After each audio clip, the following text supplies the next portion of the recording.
كنت عند اختي وقالت لي قومي اعملي لنا كيك، واتفاجئنا ان الفرن عندها مش شغال. فقلت لها ما تقلقيش، خلينا نعمل كيك كده سريع على البوتاجاز من فوق.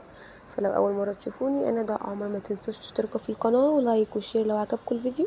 وتعالوا بقى اقول لكم كده كيكه سريعه جدا على البوتاجاز، مش هتحتاج بقى فرن، كمان اقتصاديه جدا.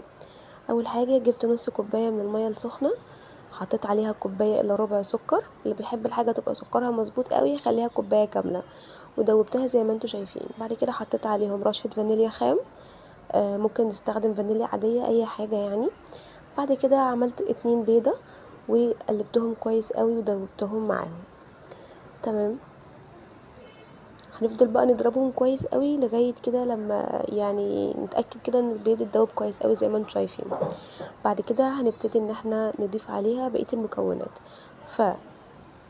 بعد كده هنعمل ايه، حطيت عليها بقى كوبايه الا ربع من الزيت على الزبده، يعني حطيت بالظبط نص كوبايه من الزبده السايحه وعليهم ربع بس كوبايه من الزيت.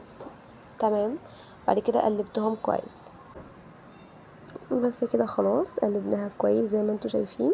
بعد كده نزلت عليهم بقى بنص كوبايه من جوز الهند، بجد تحفه جدا، جربوها. كيكي اللي بجوز الهند ده حلو قوي. فحطيت نص كوبايه، وكمان دي الفكره فيها ان احنا نقلل من كميه الدقيق وبكده تكون احلى يعني. بس كده خلاص قلبتهم كويس مع الجوز الهند، وبعد كده نزلت عليهم بالدقيق. الدقيق هنا انا نخلاه اصلا، ونزلت عليه بالدقيق. الدقيق ده انا خلطه عليه ذره الملح والبيكنج باودر، وقلبتهم كويس قوي. وبعد كده لما حسيت ان العجينه محتاجه حاجات بسيطه سوائل، ضفت يدوب هم ربع كوبايه من اللبن، يعني ممكن اقل كمان. بس لغايه لما ظبطت القوام زي ما انتوا شايفين القوام بيبقى كده، يعني مش بتكون خفيفه ومش بتكون تقيله قوي، بنفس الشكل اللي انتوا شايفينه ده. بعد كده بقى دهنت حله، دي خطوه مهمه قوي. الحله تكون مدهونه زي ما انتوا شايفين كده بالزبده، ومن كل الاتجاهات.